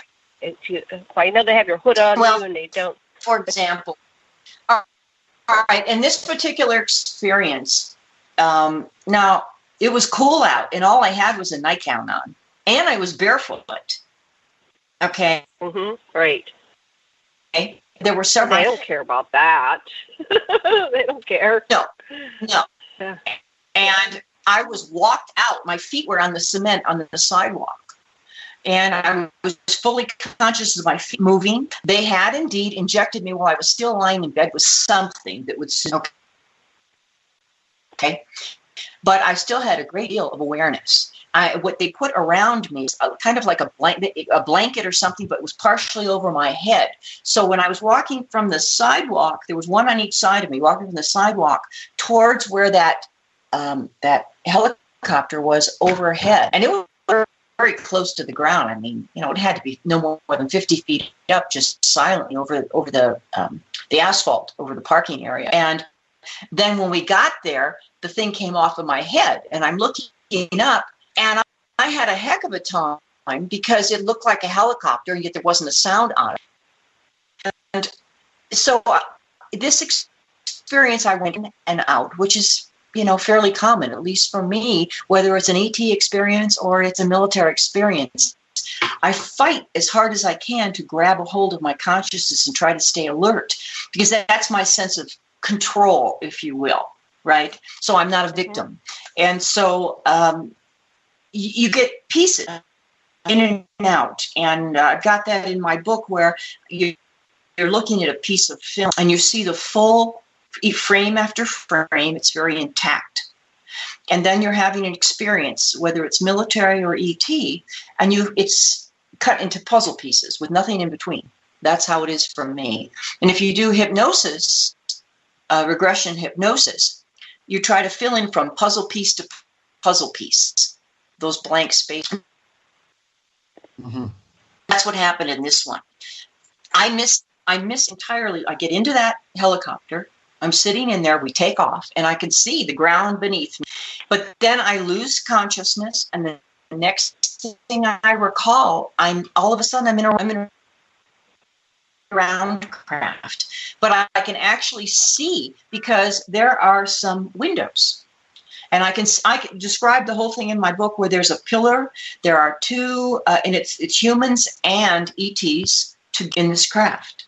And there are small window panes in the front. We're heading in that direction where I can actually see outside. And we hit the water. And I know that we are over the somewhere near, and we hit the water. And I can clearly remember. And I'm sitting in a chair. And I'm semi-paralyzed. I can't move. And there's another man there, sitting like me. There are military off to one side talking to each other, but I can't move my head, so it's a side view. But I can see forward, where I can see some kind of control being done in this craft. Clear pillars is straight through this saucer type room that I'm in. And then I see the windows, and I see when we hit. It jolts when we hit the water. And you can actually see the water in those panes when we go under. So I have, through this whole particular experience, I am on and then I am off. And then once we go to this underwater facility, it's very, very clear to me. Most all of it I remember consciously. So I was in an and there is when they interrogate you. Wow. Okay. You also. Yeah, so I'm very interested in this part, and we have about 10 minutes. So go ahead. What did you see in the underwater underground facility? Yeah, what were they doing? What did they ask when they interrogated you? And what did they interrogate you about? Okay, go ahead, Nadine. All right, first of all, what they did first of all is when we came in here, you come out of this craft, water's dripping everywhere, you come in and you go underneath this facility, and then the platform rises up, water drips off of it, you come down from the center of this craft, and they take you into like a hazmat unit. And the other man went into one, and I went into the other, where there's a nurse in there, they take injections, they take your blood, they check your heart, and they dressed us in these blue gowns. They lead me, now, I don't, but eventually we end up in the same room. It's a small room. The room did not look very big. There was only one door in. There's a table, and sitting at the table are two consoles. And they kind of look like what our regular monitor looks like on our computer. And, the way we have, now Apple has all the push button stuff where you just touch the screen. It was like that. And you sit down, and right in front of us is a big window. And the window is probably 5 feet high and 8 feet wide. And on the other side of the glass is a whole room full of military people in uniforms looking at us. And I'm on the left, and this man is on the right. And they bring us in and set us down. And we can see those military people on the other side, and this man is very, very angry, and he's hollering at me, "Don't tell them anything, don't tell them anything, don't let them know anything." And I don't know why he's saying that to me. This is my first recollection of one of these experiences, and we're sitting there. A doctor that comes in looks like a doctor, and this is a foggy area for me because I cannot look at him directly. Is he an ET? Is he a human? And I also could not discern for sure if they were this guy was asking questions telepathically or vocally. I cannot recall that. But what they wanted us to do basically was to look at this panel, and all these little buttons would pop up, and the buttons are about 1 inch, 1.5 inches square, and they all pop up. What we're supposed to do is push the button of all the things that we have seen. Did we see this? Were we taken there? Did that happen there? And it's all being recorded into this electronics. The guy that's standing next to us and leaning over us, kind of guiding this, well, the military looking through the window, he is holding like an electronic pad, and he is taking information into there. There are monitors on us, sticky monitors on us at the same time, and they want to know, which ETs did you see? What did they want? What were the crafts like? Were there implants? What were their intentions? How many different ETs did you see working together? All those kinds of questions like that. And well, these people were watching. And the funny thing is that I recognized somebody when I came out of this experience. And again, I think the way we talk about our state of consciousness during these is very important. I just do. If we want the world to really listen to what we have to say, okay? For me to tell you that it feels exactly like full, complete consciousness right now is not true most of the time. There are times that are like that. But most of these things, you kind of go in and out. It's a choppy thing. I fully recollect this. Well, you're drugged, you know, there are right? times you're drugged. Yes. Yes. You're drugged, and so it makes you go in and out of consciousness. Right. Yes. Yes. And there are times you pinch yourself. There are times there are times that I am so grounded in experience that I am just going, oh my God, I'm really here. I'm here. Feel this table. Touch this. Remember this, Nadine. Take it in. I am here. This is real in the 3D physical world. It's so powerful. And sometimes it isn't that powerful, you know. And anyway, when I was exiting from this room, peeking back through that hazmat unit, there was a man with gray mustache and gray hair in a military outfit that came up to me and patted me on the shoulder and told me I did a good job. And I recognized him from another experience that had happened. And he was very familiar to me. And now I was certain that this, you know, it was funny because sometimes we block these things. It's just overwhelming, you know, and you have to, and for me, it's like, just give me a little bit of time to process. Okay. I'm trying to get a whole new cosmic view of everything here. Because that's what we're talking about. We're talking about such a radical shift of human consciousness about the true reality. It doesn't come in a snap of a finger. It's a process for each individual. That's what my future work in my book that I'm doing now, that's where I want to focus on. How do we process this, aid the evolution of consciousness so we actually do become cosmic citizens. We drop the BS. We step out into the real world, right? And to help people stop being afraid. You asked me earlier, am I afraid? No, I'm not afraid anymore of anything. But I'm a spirit in a physical, you know, in a physical body. I know that. I've known that for a long time. My spiritual life is a very rich life. And so that's where my grounding comes and a lot of my processing. I have my foundation that I know how that this is just the third dimension, you know. So I'm excited about the future. I'm looking forward to more that I will learn, more sharing, more telling of my own experiences and hearing others. But I really want to tell and share in a way that the absolute non-believers might stop for a second and go, oh, because we can sometimes talk about this, those that are familiar with it, we can talk in way out terms. Well, if we want to bring more of the closed-minded people in, it's tough to do that. You know, there's got to be a way to slowly bring them along too. We can talk to each other in the higher dimension, but we want to awaken everybody. So that's what I'm trying to find a way where I can bridge that, act as a liaison in creating, you know, such explanation of these things that somebody might actually stop and say, oh, okay, well, yeah, I'll take that first step, you know. that's my the reality is that you're subject to all kinds of criminal behavior by our so-called trusted government, who's kidnapped you, without your consent. And you're okay with that. Here's the not much you can do, honey. Am I okay with it? No. I'm not okay with it. But see, you have to pick your battles carefully and there's only so much energy and time any of us have, right? Now I can sit around and, I'm involved in some local politics in my too involved in the world at large politics because I'm interested in the cosmos. It says rise above it, operate from spiritual plane only. Do not participate in the chaos. There are some battles we can't win.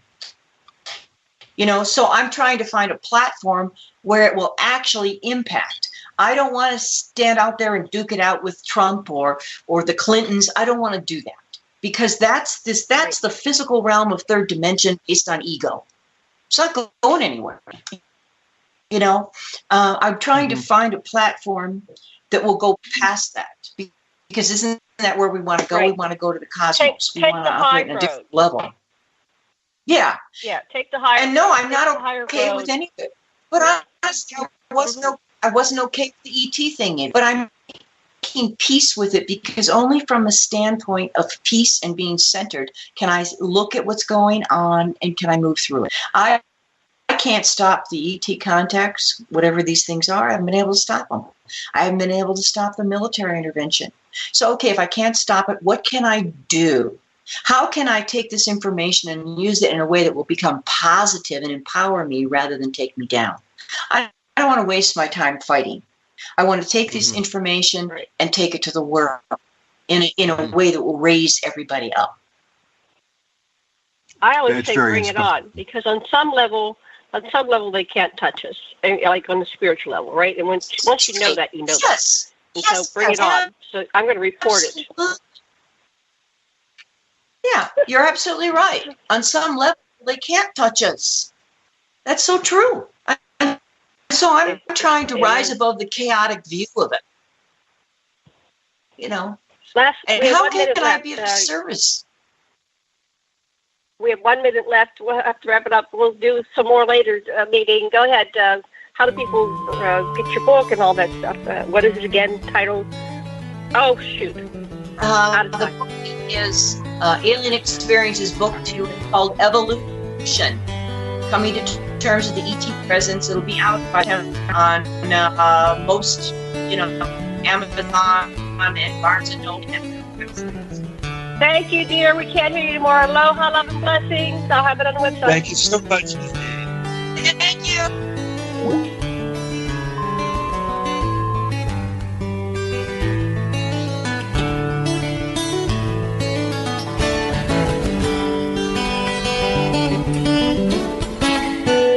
Listen to Revolution Radio at freedomslips.com, and we'll be right back after this message.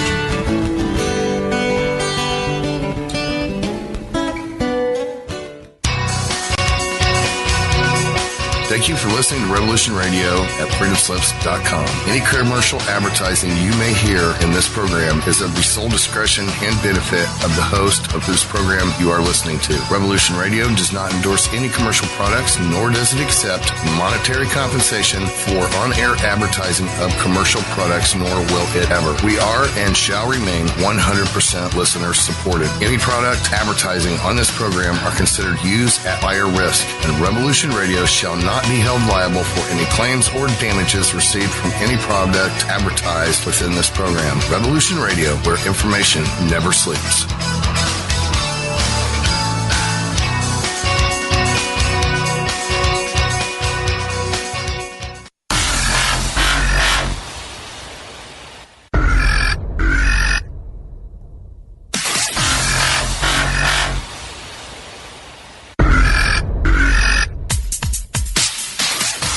Thanks for tuning in to Revolution Radio. Here at Revolution Radio, we are listener-sponsored and commercial-free. But there still are bills to pay. In order to raise some needed funds to cover the cost, our station is offering a silver special. In the continental United States, for a $60 donation, Or in Alaska, Hawaii, or Canada for a $70 donation, we will send you an uncirculated 2018 1-ounce pure silver Eagle. The $70 donation, the extra 10 is to cover shipping, by the way, outside of the continental United States. When making the donation, you must put Silver Eagle promo in the notes on the donation. And thank you for tuning in to Revolution Radio at revolution.radio and freedomslips.com. Without you, there is no us. Revolution Radio, where information never sleeps.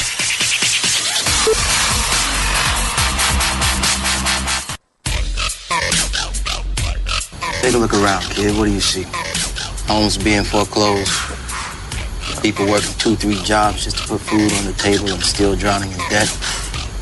Don't get me wrong. This country was founded on great ideals and principles. They've all been ruined by the banks. Open your eyes to banks that are robbing you. You know who my favorite president was? Who? Thomas Jefferson. Because he saw all of this coming and tried to stop it. He fought the banks. JFK too, and they killed him for it. The banking institution is more dangerous than an army, he said. He also said that every generation needs a revolution, Jimmy. The American dream is just that. Just a dream. War is a continuation of politics, only by other means. Politics is a continuation of economics by other means. This is our bank. This is our... Want entertainment designed just for you? Then check out customizable streaming TV from Xfinity. It makes your life simple, easy, awesome. Xfinity gives you customizable streaming TV options. Enjoy the most free shows anywhere on any device, and even access your streaming apps right on your TV with X1. Go to Xfinity.com, call 1-800-XFINITY, or visit a store today to learn more. Restrictions apply.